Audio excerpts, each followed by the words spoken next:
Coach left out of this upcoming intro. So the U.S. men's team beats a legitimate soccer club in Colombia on the World Cup stage, causing Americans to embrace soccer right before the World Cup, where the U.S. women's team beats China for the gold. Now, also interesting that this is the era of Tanya Harding. Tanya Harding is considered like one of the most scrutinized athletes of all time, only second to Mike Tyson. So it's interesting. They were the same era, like when their fall from grace happened. It coincided. Also, as far as the MLB strike year prediction, I predict 46 or 49, but 2070 could also make sense. That would be another 76 years from the 94 strike. It would also be between the Red Sox World Series loss and win that we've predicted. Before we start this one, Coach wants to give you his thoughts, okay? So, the strike year of the World Series was 1994. We know 94 is good for Cleveland teams. The Indians had a 18-game home winning streak this year.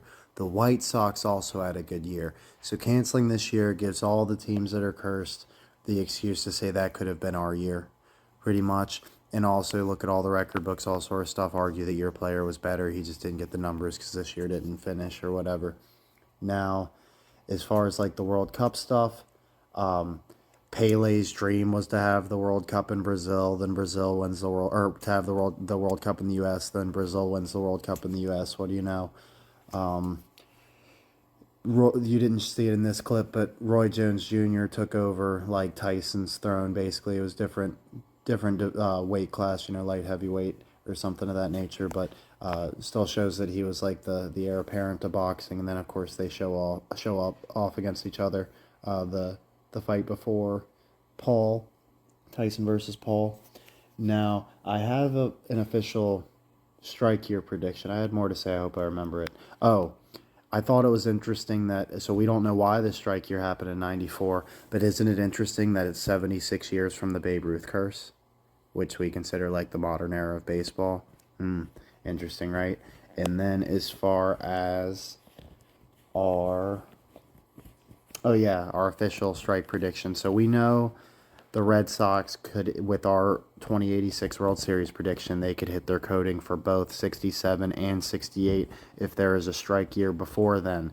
Now, if we flip 94, we get 49. We flip the 9 to a 6, we get 46. So Coach has taken 2046 or 2049 as our strike year, and look for all the other major sports to be very, very odd, just like 94 was. Put the skates on when you're a little kid. It's something you dream about all the time.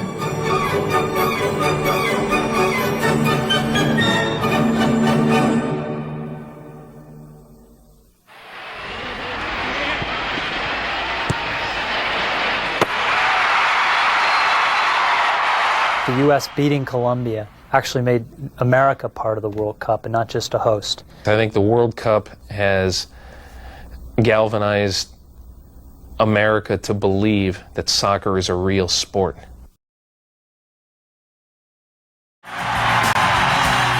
Olajuwon added championship MVP to his Defensive Player of the Year and regular season MVP laurels to stand alone in history. His long journey ended amidst the fanfare of Houston's first ever championship parade.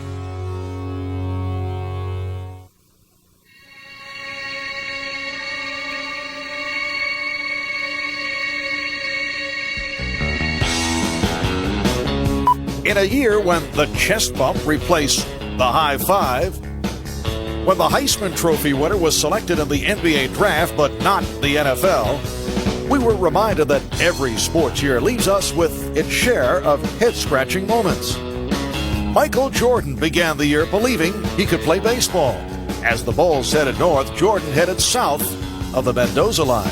The spirit is willing, but that slider is still tough to hit. Tanya Harding cast her own bizarre version of The Bodyguard. After months of Nancy and Tanya and Galuli and Eckhart and Stan, America's great national nightmare mercifully ended when Oksana Baiul cried over her goal. Just in time, there was Jordan chasing another dream on the slopes at Lillehammer. Two famous child stars of the 70s squared off when the Partridge Family's Danny Bonaducci outpointed Donny Osmond in the oddest match this side of Michael and Lisa Marie. Jordan suffered another disappointment as the Blackhawks fell in the first round of the Stanley Cup playoffs.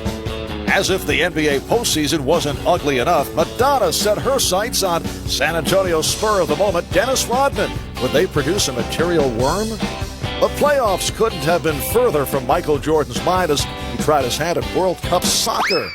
Cincinnati owner Marge Schott told an engrossed audience only fruits wear earrings. The LA Dodgers responded by showing up at Riverfront Stadium sporting the latest in fashion accessories and pasted the Reds 10-3 and 6-4. As the NFL opened training camp, the Bears welcomed Michael for yet another job opportunity. Jimmy Johnson won his second straight Super Bowl and then left the Cowboys. Mike Keenan brought the Rangers to their first Stanley Cup in 54 years and then fled to St. Louis. Carlos Alberto Pereira coached Brazil to the World Cup and then quit. Maybe it's a good thing for some baseball managers somewhere that there was no World Series to be played in this oddest of sports years.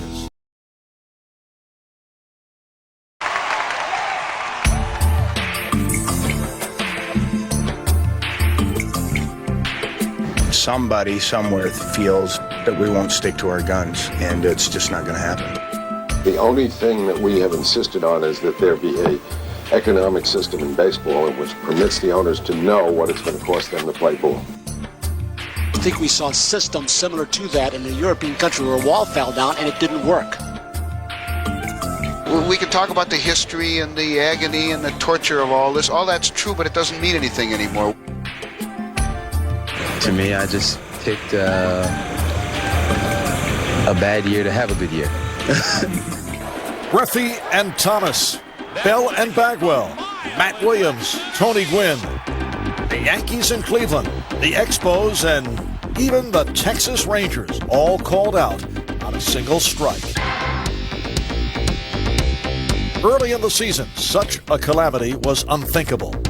What many considered the greatest collection of young stars in decades was chasing some of baseball's most luminous records and each other. I was really excited about what Matt Williams was doing, Ken Griffey Jr. and Jeff Bagwell were doing. They're terrific, and I think they press one another. Ken Griffey is chasing Frank Thomas, or Frank Thomas is chasing Albert Bell. Jeff Bagwell has Matt Williams to shoot for. Hey, we're going to push each other to the limit, and that's what happened this season. It was a beautiful thing. Beautiful? Not if you're a pitcher. Carl Tuffy Rhodes of the Cubs with 5 career home runs hit 3 more on opening day. Just days later, the Dodgers demolished Pittsburgh 19-2 with Corey Snyder. Yes, we mean Corey, not Duke, hitting 3 homers. 186 homers launched in the first week of the season. Was the pitching that poor? Not if you count the 2 no-hitters thrown in baseball's first month of play. But only Lone Ranger Kenny Rogers found perfection in this imperfect season, setting down 27 straight against California. Greer there, he's got it, a perfect game! Oh, baby! Kenny Rogers pitches the 11th perfect game in Major League history. In Cleveland, a new ballpark, a new attitude, and a trio of young stars pushed the Tribe to an 18-game win streak at home. But despite that breakneck pace, the white-hot Sox made it difficult to keep up with their formidable quartet of starters, and one big hurt. When I'm stepping into that batter's box, they know I'm there. As Frank hammers this one into right center field, get up, way back, it is gone! Way back, get up, it's gone! 3-run homer, the big hurt! As one opposing player remarked, pitchers shouldn't be left out there alone with him. It wasn't all greatness. Over in the woeful West, the Rangers clung to a 3-game lead at the All-Star break, despite their 42-45 record. But demonstrating how the West was wonderful was the kid they called Junior. Whoa! He decided to challenge him, and that was not a good idea. There's a shot.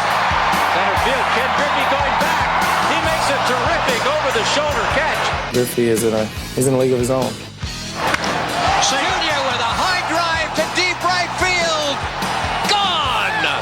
For one player to have that kind of impact, that's pretty damn good impact. You say that about Griffey, but here comes Frank Thomas. Here comes Albert Bell. Here comes Matt Williams out of nowhere.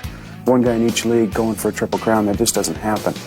Over in the National League, the heavily favored Braves were being left in the dust by the no-name Expos, while in the Central and West, the assault on baseball's record book continued. My theory is if he comes in that box, I know I can hit it. A hitting machine named Tony Gwynn made a serious bid to become the first man since Ted Williams to hit 400 over a season. That guy can flat out hit. Houston's Jeff Bagwell and the Giants' Matt Williams hammered away at Roger Maris's single-season home run record. Frank and Jeff Bagwell were going for it, and it was within reach. And Ken Griffey with all the home runs, and Tony Gwynn going for 400. Baseball had the whole country sitting on the edge of its seat. And Bonds hits it high and deep to right field. And this baby is gone. Just like that, on August 12th, the players struck and the death knell sounded for the season, for the record pace, and for the first time since 1904, the World Series. I would love to see the game be played out to its conclusion, to see how many home runs Matt Williams hit, to see if Tony Gwynn could hit 400, to see if anybody could win a Triple Crown. All those guys were having great years. No, that's a shame.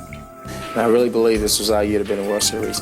And I'm just pulled right from under us. I don't think there are any good guys in this. It's like the old Buffalo Springfield song, nobody's right if everybody's wrong. And everybody's wrong here. Gone were the hopes of the long-suffering tribe and the hopes of players like Don Mattingly, baseball's long-burning star, having never brightened a postseason. Gone, too, were the dreams of baseball fans around the country for a moment like the one that ended last year's World Series. well hit down the left field line. Way back and gone! This used to be, after all, what baseball was all about.